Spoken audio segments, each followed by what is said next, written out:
Hello friends, welcome to our channel. আজ আমরা ইংরেজি গ্রামারের একটি ছোট্ট কিন্তু গুরুত্বপূর্ণ টপিক নিয়ে আলোচনা করব। সেটি হলো এ এবং অ্যানের ব্যবহার। অনেকেরই এই দুটি নিয়ে কনফিউশন থাকে। চলুন আজ একদম সহজভাবে শিখে নিই কখন এ আর কখন অ্যান ব্যবহার করব। এ এবং অ্যান কি তা জানতে গেলে আমাদের আগে জানতে হবে আর্টিকেলস কাকে বলে। ইংরেজি ব্যাকরণে আর্টিকেলস হলো বিশেষ ধরনের শব্দ যা নাউনের আগে বসে এবং নাউনটি নির্দিষ্ট নাকি অনির্দিষ্ট তা বোঝায়। আর্টিকেলস দু ধরনের হয়, নির্দিষ্ট এবং অনির্দিষ্ট। এ এবং অ্যান দুটোই ইনডেফিনাইট আর্টিকেলস। এর মানে হলো এগুলো কোনো অনির্দিষ্ট ব্যক্তি, বস্তু বা জিনিসকে বোঝাতে ব্যবহৃত হয়।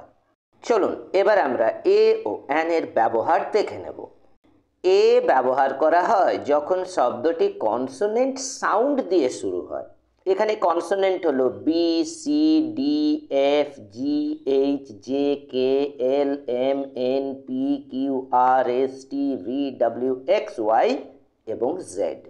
অ্যান ব্যবহার করা হয় যখন শব্দটি ভাওয়েল সাউন্ড দিয়ে শুরু হয়। ভাওয়েল হলো এ, ই, আই, ও, ইউ। কিন্তু এখানে একটি গুরুত্বপূর্ণ বিষয় হলো স্পেলিং নয়, সাউন্ড। অর্থাৎ শব্দের বানান নয়, বরং উচ্চারণ দেখতে হবে। চলুন কতগুলো উদাহরণের সাহায্যে বুঝে নিই। আ বুক, এখানে বুক শব্দটি শুরু হয়েছে কনসোনেন্ট সাউন্ড দিয়ে, যেমন বি, তাই আমরা বলবো আ বুক। অ্যান অ্যাপল, এখানে অ্যাপল শব্দটি শুরু হয়েছে ভাওয়েল শব্দ দিয়ে, যেমন এ, তাই আমরা বলবো অ্যান অ্যাপল। আ ইউনিভার্সিটি, যদিও ইউনিভার্সিটি শব্দটি ইউ দিয়ে শুরু হয়েছে কিন্তু এর উচ্চারণ হলো ইউ, কনসোনেন্ট সাউন্ড, তাই আমরা বলবো আ ইউনিভার্সিটি। অ্যান আওয়ার, এখানে আওয়ার শব্দটি এইচ দিয়ে শুরু হয়েছে কিন্তু এইচ উচ্চারিত হয় না, তাই এটি আওয়ারের মতো শোনায়, ভাওয়েল সাউন্ড, তাই আমরা বলবো অ্যান আওয়ার। এখন আপনাদের জন্য একটি ছোট্ট প্রশ্ন, এ আমব্রেলা না অ্যান আমব্রেলা?